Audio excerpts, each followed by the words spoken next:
Hey, what's up, everybody? So, this next episode we have is going to be covering a lot of interesting stuff that's happening in MMA today. Like, I think it just got announced the Floyd Mayweather Mikuru fight, the last UFC with, all the two title matches and that huge Wei Lee Joanna match. So, a lot of interesting stuff we're talking about.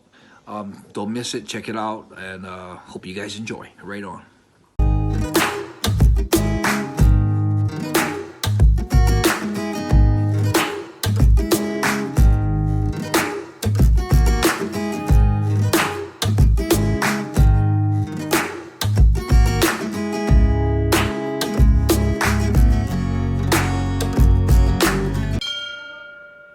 What's up, everybody, and welcome back to the Yamatodamashii podcast. My name is James, obviously joined by Enson. Enson, how are you doing today?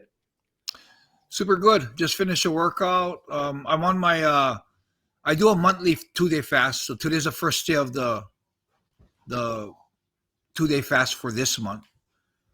Nice. No problem at all. So I don't think it'll be a problem. So I got tomorrow to fast too. So shouldn't be a problem. Feels really good. I don't even feel like I missed eating at all. I feel like every time we're doing these podcasts, you're fasting. No shit, yeah. I guess it's once a month. So yeah, 2-day fast once a month. So it just, I guess if we're going to be doing podcasts like once a week, there's a good chance we'll be hitting it on one of those days. It's a good thing to do, man. You still look lean as hell, though. You've been. I feel good. Yeah, I still kept the weight off. I got a little sloppy on this last week, but enjoyed it. But not put on a little bit, but not enough to significantly feel slower or heavier or anything. So all's good. Getting back on it again. And you had a busy week. You had a seminar, right? Yeah, I did a seminar in Tokyo for one of the gyms. And then and also what's exciting is this weekend I'm probably going to be hitting up to Niigata because they're going to start breeding their fish up there. Awesome. So I was actually invited. As you know, this spawning just didn't go well. I must have had about over 20,000 eggs. But I'm thinking that because of the change of temperature, they all died. Whoa.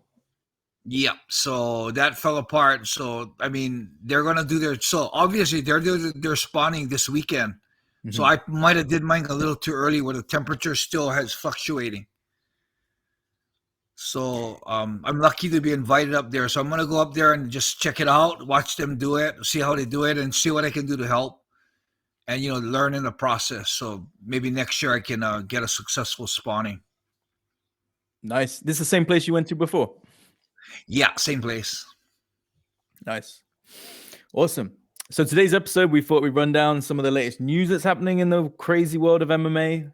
There's a ton of news stories, but right off the bat, a press conference just wrapped up about a good couple of hours ago now for a fight announcement from Ryzen for a big fight, a fight with Mr. Money Mayweather back in the land of Japan again, fighting Mikuru Asakura, who is a huge name domestically, but not so big internationally. So my first thought on this fight was kind of, this is why they're doing it just right. They want to make Mikuru a bigger star, get a bit of a rub from Mayweather, as it seemed to kind of work for tension. But what was your initial thoughts when they announced the fight? Oh, I didn't think they were going to actually make that fight because Mikuru lost, yeah. I think I was thinking that Mayweather wanted to fight him when he was undefeated, and at the peak, to make him look good. So I was surprised, but I think it's a pretty interesting match. In the press conference, Mikuru did mention that he wanted to pay more money to make it a kickboxing match or an MMA match. And as you know, Mikuru is loaded, yeah, because of his YouTube. Yeah. So he could probably put out millions. Wow. But apparently, from what I understood in the press conference, Floyd Mayweather wanted nothing to do with MMA nor kickboxing. Doesn't surprise me. Yeah, and Floyd Mayweather made a comment about, I'm gonna have fun. I know he said something like, I know he's gonna come to knock me out. He said, but I'll beat him. I'll teach him a lesson having fun, he said. Wow. So he said, I'm the king and there's only one king. And he said something like, he's going to come into my world and no one in this world can touch me, which is true. And, you don't think he's smart, man. He stays in his discipline, which is really smart. You got guys like Woodley, guys going up into boxing thinking, oh, we work hands, so it's okay. Mm-hmm. But, Mayweather's smart. I mean, he's smarter than he makes himself to be. I heard he can't read, but yeah, he's smart Connor exposed that one. Yeah, he's smart enough to know that, he got to stay in his discipline. So yeah, it'll be interesting because I was talking to Sarah and I was thinking, it's not how I'm not really, of course there's a chance Mikuru could catch him with one punch, but even then it's boxing gloves. So it's probably not like an MMA fight. You can catch the guy with one punch and boom. And, I think Mayweather's going to be elusive enough that he's never going to get caught with a solid punch, absorbing all the power. He's going to always be moving away. So I don't think there's a chance for a knockout. What I'm interested in seeing is I think Mikuru's going to definitely be dominated 100%. And we saw what happened with someone that looked invincible like Tenshin when he got dominated. What happened? He started crying like a little baby. Yeah. Crying like a little kid, I mean, he is a little kid yet. He is a little kid, right? Yeah. So Mikuru has this real confident aura, this real like borderline cocky attitude, which is kind of cool in fighting. Mm-hmm. So I kind of interested in seeing what happens and how he will react to being dominated and beaten up. Maybe he'll just try and take him down, and then because they usually put like fines in the contract, but if he's got the money, maybe he'll just think, fuck it, I'll pay it. Yeah, maybe he might just give him one big leg check or something, Yeah. Out of all the fighters they could have picked, I think Mikuru is quite an interesting choice, just because of, like you say, he could go off the rails a little bit. So yeah, and the thing too is Mikuru is not a boxer nor a kickboxer. So his style is MMA. So as we know, MMA fighters don't move like boxers. So they even asked Mikuru if he's going to do some boxing. He said, yeah, he's going to do boxing training. He said, basically, though, he's going to want to keep his MMA style and bring it into the ring, which is smart, I think, because I don't think Mayweather has seen MMA style. Even Tenshin wasn't MMA style. So the punches are a little different. Of course, I think the bottom line is going to be Tenshin's speed. I mean, not Tenshin, Mayweather's speed over Mikuru. Yeah, so I believe he's going to be peppering them and just do collaborative damage. It's going to be interesting. I kind of thought when they said that Mayweather they were making this announcement, my first thought was maybe they were going to do Mayweather versus Kai, because Mayweather likes having size advantage over a lot of opponents, right? And then also maybe if they did against Kai, then there would be the next fight where they could take on Mikuru. So you do like the two brothers face Mayweather. That would have been interesting. Or even it would have been interesting to do two brothers in one night. Oh yeah, shit. But then back-to-back exhibition, 3 rounds each, man. That would have been interesting. I think he would have probably been able to play with that too. Yep. I tell you what, though, when you say that Mayweather is a good businessman, he certainly is, because I don't know if you've seen this, but he just said that apparently just for the press conference, they were paying him $1.5 million just to attend the press conference. Wow. Yeah. Wow. So that's insane. The funny thing is when he fought, when Mayweather came and fought Tenshin, I heard that the fight money was so crazy that it's set back rising a lot in deficit. So I had the impression that it was a mistake to bring Mayweather. But, the fact that they're bringing him back, maybe they did make enough. They definitely see a positive into bringing Mayweather back. So kind of interesting. Maybe, the stuff that the public knows isn't everything. They're probably getting something that's worth bringing Mayweather back out. Yeah, well, the other element they announced, right, was the Ryzen Fight Pass, the streaming service they're going to put together. And apparently that fight will, I think, kickstart it. So maybe that's the reasoning behind it. But it'd be interesting to see what happens, because it sounded like a bit like an ESPN Plus deal where you pay a monthly set fee, you get access to like a fight library, and then you also have to pay on top for the pay-per-view. So could be. I see. I don't know how that. I think that fight will do very well in Japan, but how do you think it does outside of Japan? I don't. It's going to be what they do for promotion and for America. Yeah, I mean, with the world. So I'm thinking that Floyd will be trying to blow up Mikura. So I think for Mikura as a whole is such a good thing for him because he's going to be world known. Yeah, definitely, right. Depends if he gets dominated, like gets played with and beaten up. It might not be a good way to be world well known. Yeah. It's like Amber Heard. She's like super famous now, but not for the right reasons. She was like she was only famous because she was with Johnny Depp. And Aquaman, okay, but then other than that, she was not. I never heard of her. But now I know of her, but don't really think much of it. I don't have a good impression of who she is.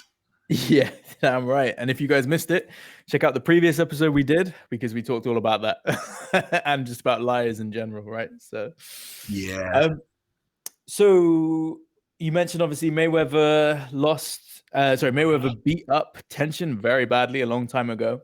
However, Tenshin has arguably one of the biggest kickboxing fights for a long time against Takeru, which is this weekend. Unfortunately, I don't think I'll be able to watch it as there is no international pay-per-view, which is a bit of a shame. Apparently, it's only on a Beamer, and obviously no Fuji TV deal either. What do you make of this card in terms of the overall card, but also just about the lack of distribution internationally is a bit of a shame. Well, I don't think it's an international fight, so I don't think it'll matter. Sure. I mean, the only guys that would want to watch is people who are into Japanese MMA, which is, I think, is not a big number because there's not, like Pride Days, had everybody fighting from the United States and Pride all throughout the world. Now, a lot of the card is a lot of Japanese on rising, so the card is all Japanese. Takeru's super famous in Japan. Tenshin's super famous in Japan, but I don't think either one of them has a big star power throughout the world. Yeah. I mean, the funny thing is it's I think my whole estimate as far as not promotion, but as far as a single fight, I think Tenshin, this fight will be the biggest single fight Japan has ever had. Bigger than Masato Kid, bigger than, say Nogueira Enson or Tamura Silva. This is way bigger. But as far as, promotion wise, I think Pride had bigger events. But as far as a single fight and for Japan, I think this is probably the biggest ever. Yeah. I think the collaboration, right, as well, of like Rise and K1, kind of the politics behind that. A lot of people speculate that's why they couldn't get the international streaming deal, because of K1's got some funny rights around it, I think. So I imagine trying to negotiate that could be a headache, but I'm sure it'll come out soon why it didn't get it. But yeah, I know what you mean. It's not like a huge people or outcrying internationally for Japanese kickboxing, but I think the ones that do want to see it are really, I've seen a lot of people tagging in like Fight TV, DAZN, like all these different streaming platforms, like please carry the match and like all this. But so there are people that really want to see it. It's just probably internationally. So but get your VPN. Yeah, well, ready.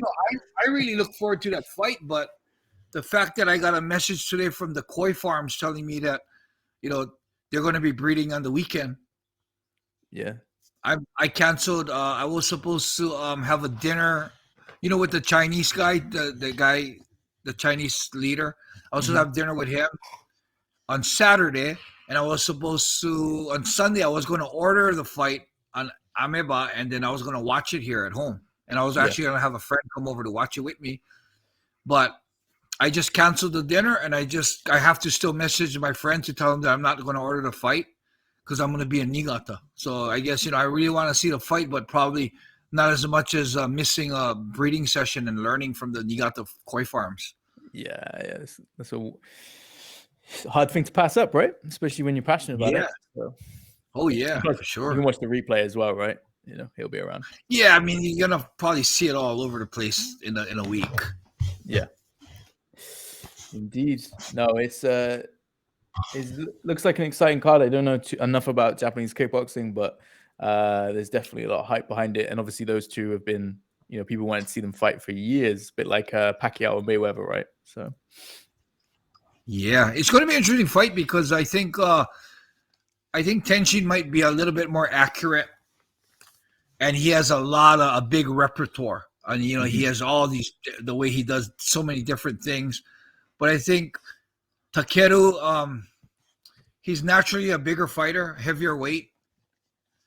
So I think power-wise, Takeru's going to have it. He's a stamina monster, and he's super aggressive, a lot of pressure. So I think it's going to be interesting because I think Takeru will bring it into a brawl. He's going to have enough stamina and enough power to bring it into a brawl, which probably isn't going to be the best percentages for Tenshin, but Tenshin's also the type that will brawl back. Yeah. So, I think if they stay far away and, they play the timing and, staying away in kickboxing, I think Tenshin might have the upper hand. But if it's a brawl, it becomes like a 50-50, man. And if Takeru, the way he can take shots and deliver and his speed, I think it might fall into favor of Takeru. I personally want Takeru. I like Takeru. Yeah. What do you make of the stakes of the fight? Because obviously for Tenshin, he said he's retiring from kickboxing. He's moving over to boxing. So he's kind of not really got much to lose. Whereas Takeru seems like he's got, everything to lose in that sense. I mean, what would you make of the stakes? I think Takeru doesn't have much to lose either because he's at the end and actually talking about retirement. Right. Okay. He's already said definitely that if he loses the fight, he's retired. Ooh, so I'm thinking that he might actually even retire after this because he's pretty much beaten everybody in K1. Mm-hmm. And there's no one else to fight except, Tenshin. So, and hopefully they're making enough money that they, Takeru can actually retire. Hopefully he's making that much money, which, I don't know, but I hope he is. Yeah. I saw they were both gutted about there being no Fuji TV deal. Because obviously the exposure, I think they said when they were kids, they watched obviously K1 fights, they watched Andy Hoog fight. So it's kind of a shame. I think they wanted that the same for the younger generations.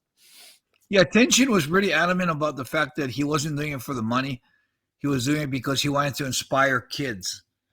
And he said he actually made a statement that if it's not going to be on Fuji TV, he'd rather not take the fight. So I guess they convinced him to take the fight. I guess maybe they gave him the, Ameba is going to be reaching kids. I don't know what they did, but he did seem pretty adamant about not taking the fight if it wasn't going to be on local TV. Mm-hmm. So I don't know what happened with that, but it looks like the fight's going through. One more week, man. Yeah, it's crazy. So switching gears quite a bit, but we talked about Ryzen. Former Ryzen champion becomes the light heavyweight champion in the UFC at UFC 275 in Singapore. Wanted to get your overall thoughts on the event, and then maybe we'll run down a few fights. Maybe start with Jiri. Yeah, well, when I saw that fight, first thing I remember, there's a bunch of things I was thinking during the fight. I thought Jiri was just so spastic. He kind of reminded me a little bit like Clay Guida. Yeah. Like an Energizer monkey that just can't control himself. Mm-hmm. Yeah, and I also realized how freaking tough Teixeira is. Yeah, and Jiri too. Jiri takes shots. Mm. And of course, we could, as we saw, Jiri has a lot of holes on his ground game. Yeah. So there's a lot of holes, but I think Jiri is so unpredictable. That's his strength. I think he's just so unpredictable. The way he moves around, jumping knees, just he does this little duck down uppercut, down high kick. He does this weird movement. So it's interesting. I mean, I just thought that Glover was going to be overpowered by the youth, the stamina, and the power of Jiri. But I was pleasantly surprised when, I was thinking, Teixeira's on his way out. It might be nice to have a young champion, it's coming from Pride, then. And then in the middle of the fight, I found myself wanting, Teixeira to pull it out and win because of how his durability and, he was still in there, man. He was still up there with the young boy, So yeah, it was kind of funny because I swayed in a way where I was like, "Oh shit, Teixeira, I want to see Teixeira win now," Yeah, it's crazy though. 43. It was just like the performance he was putting out was just insane for that age. It's just unheard of. Like what? Maybe I thought it was interesting too at the end of the fight when I thought, he lost. He's going to retire, but end of the fight they asked him if he's going to, it's the end of the line, and I think he looked at Bisping, I think it was, or Cormier. Was it Cormier? Cormier, I think. And he said, I don't know, man. What do you think? And then he said, the announcer said, "You look damn good." He goes, "Well, I guess I'm going to fight more." This was kind of funny. I love how animated and how down to earth Teixeira is. When Teixeira talks, he reminds me of Hensel. They have that same sense of humor, that same, real down to earth personality. How can you not like Teixeira, man? He's such a good guy.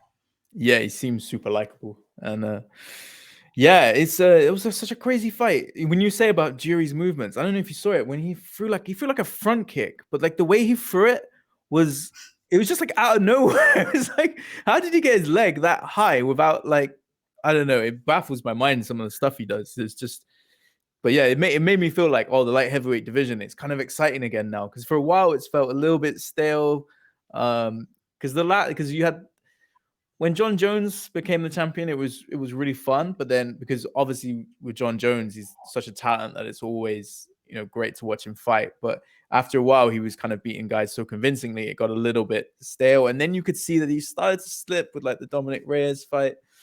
And then Jan Blachowicz stepped in, which was good, but it wasn't quite as, as fun fights, I guess. Whereas with the new champion, I think that all changes. So yeah, so it'll be interesting, man.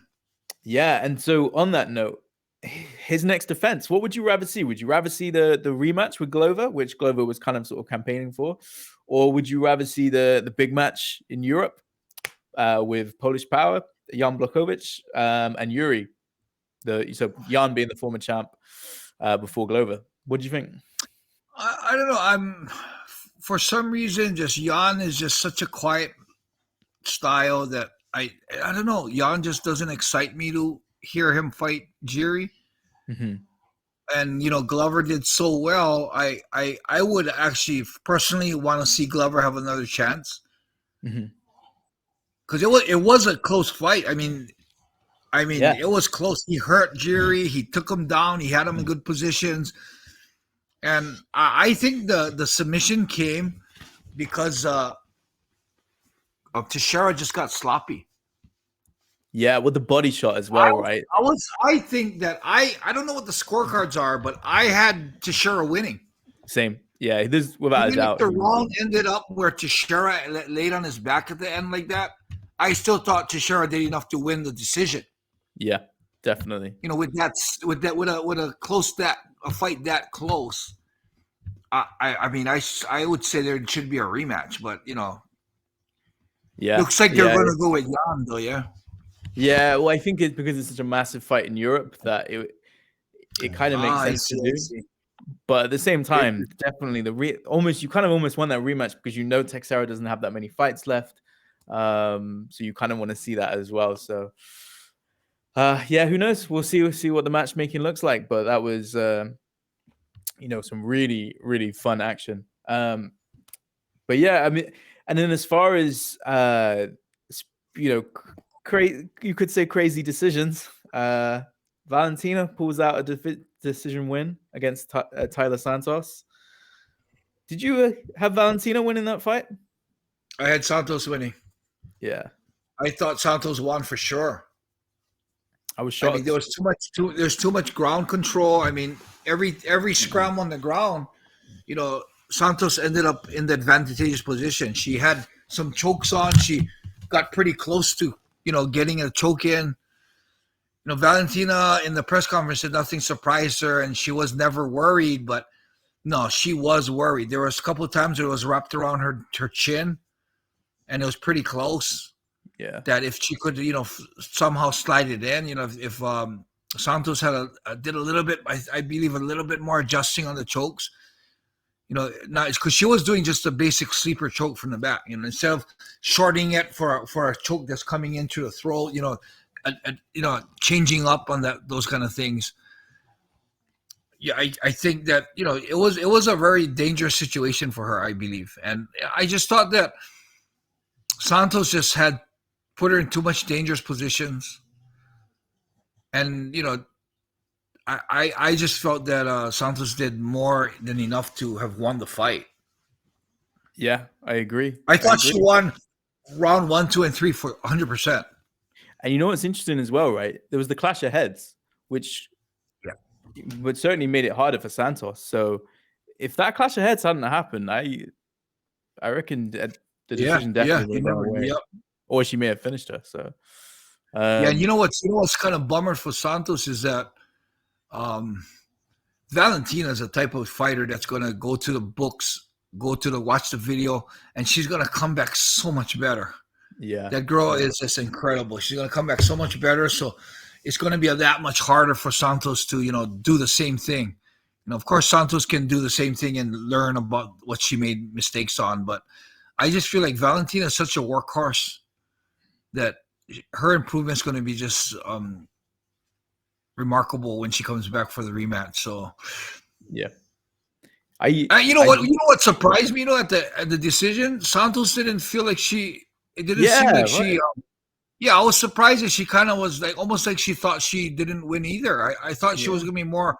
There was going to be more protests or more, dissatisfaction with the decision. But Valentina thought she won. Santos didn't look like she thought she won. Maybe I'm watching it in the wrong way. No. I think most of the fans sort of felt that Santos won that fight. So, it'd be interesting. I hope they do an immediate rematch because, like you say, Valentina will do a homework. I'll be way more excited for the rematch than I was coming into this fight, for instance.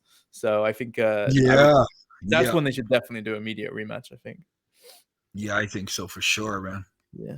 One fight we won't get an immediate rematch, which is a shame because they've had 2 awesome fights now, is Joanna and Weili, because Joanna retired, which is a shame, but credit to both girls. Those, that first round was unbelievable. It was kind of like they said, I think they said it on the commentary, it felt like round 6 of the first fight because they just went at it straight away, right?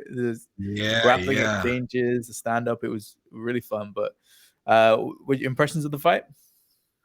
Yeah, I understand the reasons for Joanna retiring because she wants to be an F1 car racer. She's happy with what she's done. She wants to live her life. She wants to have a child, she said. So it's not a bad retirement because she's done and proved that she's one of the best in the world. Yeah, definitely. She's already held the belt for a while. She's going out uninjured, pretty much everything intact. Definitely has enough money to have a nice coasting in her life. So, the fact that she has other dreams she wants to chase, I think, she's done substantially enough in fighting that it can merit a retirement. So, I'm kind of happy for her. It's good. It's also another thing that I think a lot of fans would look at and say, she was still up in the fight. Even the striking, she was like right there in the second round. She got dominated in the first round because of Weili's wrestling and the ground and pound she was doing. But in the stand-up, Joanna was just right up there with Weili. So, she's definitely still at that, caliber, the top caliber that can beat the best in the world. So as far as a fan looking at it in that sense, it's like kind of like, oh man, you still got it. You still, you could, it could be a toss-up who would win the rematch. Yep. So the third fight could also go either way. So you know why I'm smiling, right? Because it reminds me of someone else that retired and people thought, oh man, is he retiring too soon? Oh, me? Yeah. Yeah. So Yeah, man. yeah, I mean, so you can understand, that's where I guess I should understand that it's not about ability. It's not because she doesn't feel like she can compete with the best. It's if you're like, for me, I felt that I learned enough in fighting that I didn't need to fight anymore. So I think from that, the desire to fight went down. And if the desire's not there, and you have to train, you have to train, drip blood and sweat and tears in the gym to train for the fight, I think you need to be 100% there. For Joanna, I think it's a different thing. She has other things she wants to do. She's happy with where she is financially. A lot of fighters are fighting for financial reasons now, and she's probably financially set. Yeah. So that's probably another reason why her drive to fight is not there. So like I said, fans look at it and say, "Oh, she still can fight the best in the world," but it's something that's really hard to explain to the fans. That fighters, even if they still can fight, it's just here, they're done. I mean, I'm not saying that they got broke. It's just that their heart is going somewhere else, which is totally understandable. I think it's a good retirement for her. Good timing. Yeah.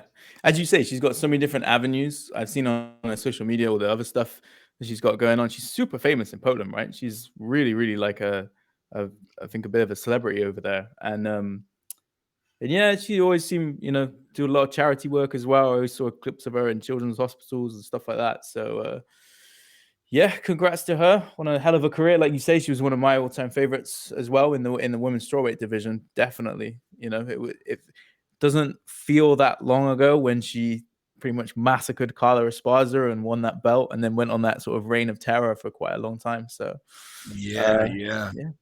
Congrats to her. Before we I have wrap a up, question for you. question for you. Shoot. So now it's going to be CARLA Esparza and Wei Li. What do you think about that? Wei Li.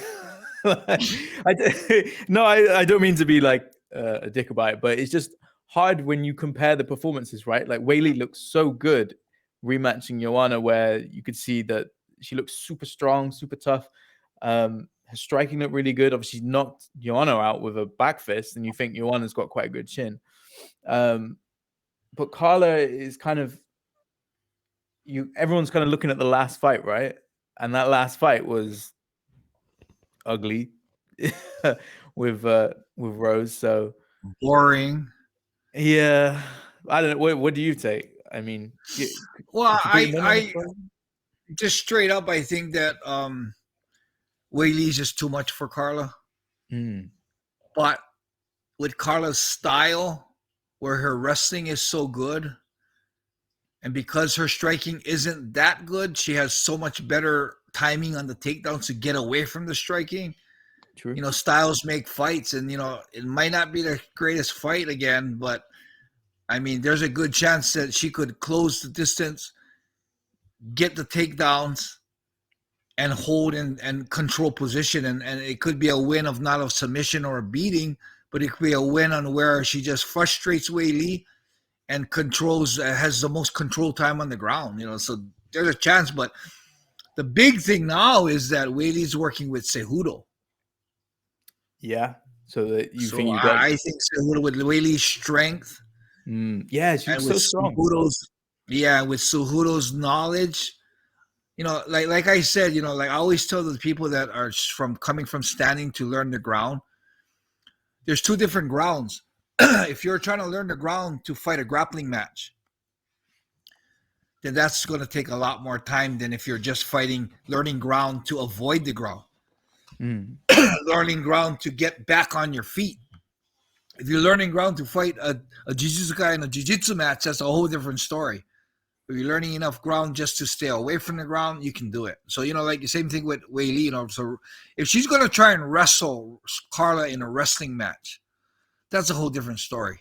But if she's going to try and just prevent CARLA from getting takedowns, stay away from the double unders, that kind of stuff, I think it's a lot easier. And with, say with someone like Cejudo that has probably some of the best technique in the world, being able to work with her, and she's in her athletic prime, she picks up things fast, and she's so strong.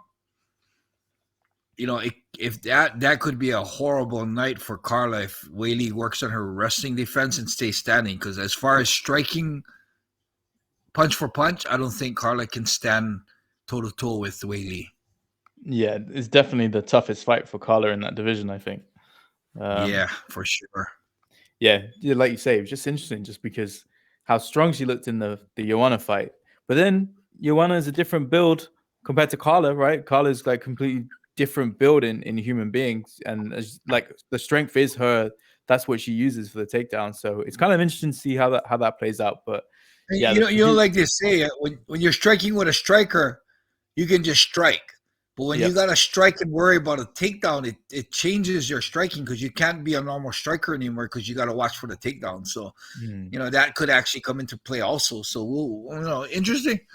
I'd like to see it. And I'd like to, Carla is just someone that's always the underdog. It always seems like she's always picked to lose for some reason, Even when she won TUF, I think everyone thought that Rose was going to win. Yeah. That was the story in TUF, wasn't it? Really? Yeah, and then when she fought Joanna, how she got beaten up so bad, it kind of almost like confirmed her, like, yeah, Carla's not that good. And then she disappeared. Then she came back, So, but she's been on a good streak recently. She's been using her game, her style of fighting in the right way. Not the most exciting fights, but she's been pulling off the W's. So, we'll see. Yeah, that's a game plan. So let's see. Any other thoughts on the pay-per-view? I know there was a bunch of good fights. I can't really recall them. I know there was a young Chinese fighter that looked really good. There was exciting fights. It was a good fight. I mean, it came to a point where I think Dana gave bonuses for all finishes. Yeah. You know how they usually pick 3? He gave a bonus, $50,000 bonus to all the guys who finished their fight. So that's how I guess worth it was and exciting it was that Dana would do something like that. Yeah. All the undercard fights all look awesome. So it's definitely a good pay-per-view to cap off on the weekend. One other final thing that reminded me, the UFC did the Road to UFC events, right, with a lot of fighters in Asia while they're in Singapore. One person that you have highly touted on this podcast, RINYA Nakamura, got another big win, man. Real impressive submission. So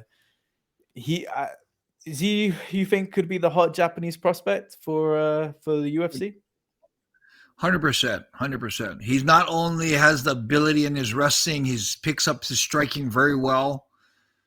He knows how to. I mean, he knows how to clear the legs on the takedown, so that he's not dangerous. He's not in risk of getting guillotined.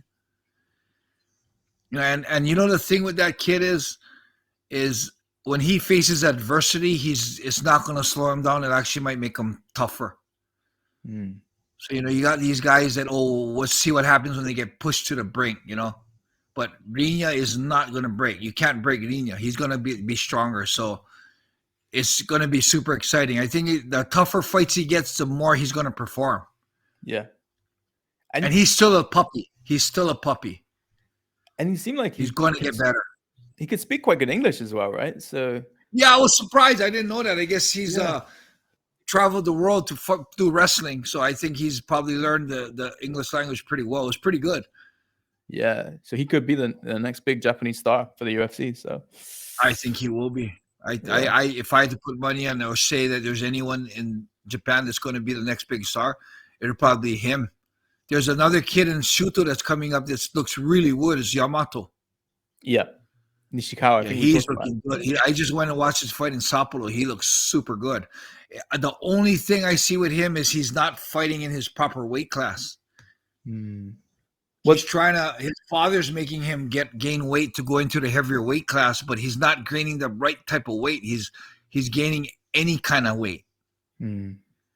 So he could actually be almost 2 weight classes down, the amount of weight he's carrying. Wow. So really? I'm afraid of when he fights the Russians and the guys that are have that natural strength. Of course, we know Japanese here and Brazilians. He fought Japanese. He only fought Japanese. So Japanese are strong, but they're kind of just strong for their weight class. You got someone that, even Americans, like the farm strength Americans or even the Russians, when he faces people like that, him carrying all the extra weight that, I believe you only have to have weight that you can use in the ring. I always didn't eat junks before fights because I didn't want to put anything in my body that wouldn't help me and win the fight. Yeah. So I didn't want any weight that I couldn't use. Yamato has a lot of weight that he can't use. So I'm thinking when he gets into the higher divisions or the better people and the stronger fighters and the world-class fighters, I think he's going to have to make a decision to drop weight and go into the lower weight classes. He can't carry around all that fat because you got the opponent's going to be carrying around muscle in place of his fat. And that's not going to be a good, mixture for him to face someone that's a lot stronger. Yeah, it's like you say, the Americans, the Russians, they got weight cutting down to a science, right? So. Oh yeah. Any insight on where you think he might end up? Because he's talked to Ryzen, I think he's talked to UFC. He's kind of, don't know if you have any insight to where he might go one day. He wants to go to UFC. Ooh, interesting. Yep, Rena's dream is the UFC. You know what's real funny is when he was little, he used to be in the pure. Who was that? Yamato, yeah. Oh, you're talking about Yamato. Yeah. Okay, sorry. Yamato. Very interesting. He was actually invited to the road to UFC. Oh, really? Right now, he's looking for Rising because he's anti-vaxxer. Oh, really? Wow. Is that a problem for UFC? Vaccination. Yeah, I think. I guess traveling to America and stuff. Yeah, you need the vaccine. Yeah. Oh, right. Didn't know that. Yeah, so I think his dad is like old school and he's against the vaccine. So he's not going to get that vaccine. He refuses to get the vaccine. So he's not going to be able to fight in the States. He's going to probably have. So he's targeting. He wanted UFC, but now he's targeting Rising. Oh, interesting.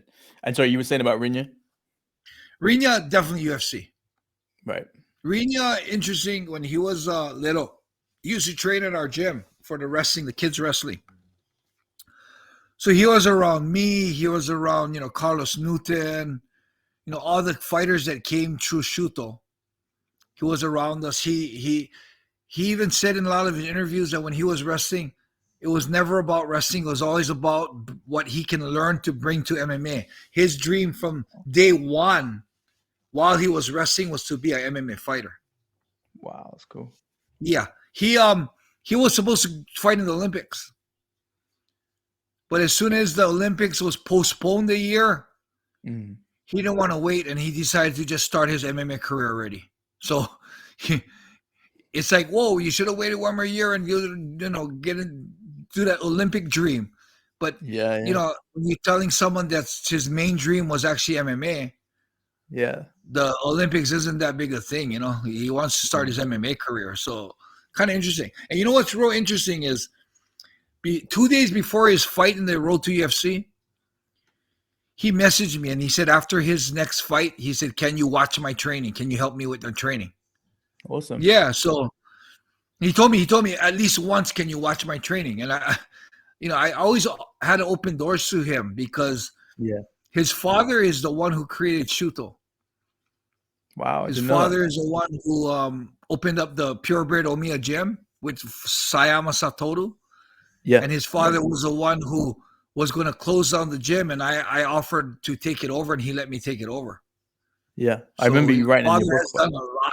Yeah, he's done a lot for me. So, the dad loved MMA, and he's in the front row in heaven with a big smile on his face watching RINYA do well. And, if there's anything I can do to thank him is to do what I can in my power to help RINYA. So I've always offered that to RINYA, that if he needs help anytime. He's with a good team. Not necessarily Okami, but, Takaya. He's in good hands with Takaya. Yeah. So, everything I can give him, probably Takaya could probably give him. Yeah. So, I believe he's in good hand. But if he wants me to help, I'd be more than willing to help him anytime. If he wants me to come and help him with Takaya, I would do that too. I'm not trying to say that he doesn't need to be my fighter. I'll just help him for wherever he is. So looking forward to it. That's awesome, man. Cool. Any final thoughts before we wrap up this episode? No, nothing. Everything's going well. You know, I'm looking forward to the breeding, learning more about breeding the kois. Fish is doing great. The business is doing great. My health is super good. You know, I'm dropping weight, feeling good. I just actually started hitting. I don't post a little video, but I actually started trying to hit mitts again. Nice. Just to try, you know, I'm so tight, man, to loosen up my shoulders to get that movement. You know, it'll be so good for my range of motion. So, you know, starting to pick up on that again. You know, everything's on a real good upward swing. So looking forward to, you know, what's next. You know, Sarah got her bags out. You know, the shop's doing well. You know, I mean, there's so much things that, you know, me and Sarah always say that we're so lucky because there's people that have a hard time finding one thing that they can chase, you know. But me and Sarah have so many things that it's like, okay, if this doesn't work, we got that. Oh, but when we do this, we need to do this too. You know, there's so many things that, you know, doors that are open for us that we can work on. So it's so awesome, you know. So right now, everything's going super good. Looking forward to, you know, the next months. You know, I'm going to go check out the kois. You know, Sarah is going to, you know, getting back into her training real strong. I'm doing a lot more coaching. Tsuyoshi has his fight soon. I can't really say because it's not announced yet, but we know it's going to happen soon. In July, I can say in July. We already have an opponent decided, so we already have, you know, the type of training he's already training. We're already working him for that opponent. So, you know, got that going. In August, I go back to Hawaii to open up the Destiny Forever shop. Looking forward to Sarah going back to New Zealand in July. She's gonna have her Moku Kawai done. Yeah. And I mean that's huge. I wish I could be there, but you know, someone's gotta babysit, so I gotta stay back. But you know, so much exciting things happening, you know. Yeah. Very excited. Yeah. Hopefully Thailand later in the year as well. Oh, and the other thing that's new is I had a Japan staff just start a Japan YouTube channel. For all of you enjoying the YouTube here, don't go there because it's all in Japanese. So unless you understand Japanese, you're not going to understand a single word that's being said there. So that's 100% for the Japanese people. So it's interesting though. It's really different, James, because there's a lot of rules. There's a lot more rules in the Japan one. You know, like the last one we had to take it down. I think not within 24 hours of actually loading it. Wow. Because it got too controversial about talking about rising connected to the underworld and my connection with the underworld. You know, it was something that a lot of people wanted to see though, you know, Japanese people. I mean, we had a lot of comments saying that, wow, you're saying stuff that people know and don't want to say, you know, and it's like, it's kind of neat to hear that they're saying, but you know, I guess if it was just me, I'd say whatever I want to say. But, you know, when I got connections with Rising and I got, you know, Tsuyoshi, I'm training him and Sarah's going to fight in Rising, there's a lot more repercussions that could happen, just not with me, but with people around me and my associations with people. That is, you know, I got to, you know, the truth sometimes has to be controlled, unfortunately. Yeah. Well, maybe they can watch this podcast and see some of the hints that you've thrown out there. yeah. So we can do it in English. Yeah. They'll better get the textbook out for them. So awesome. All right, well, everybody. Well, thank you so much for watching. We will talk to you guys again soon. All right, everybody. That was a pretty cool episode. You know, a lot of interesting stuff, a lot of, you know, up to trending stuff that's happening in MMA today. I hope you enjoyed it. And we're going to be all doing a lot more interesting stuff. So make sure you subscribe and like right on.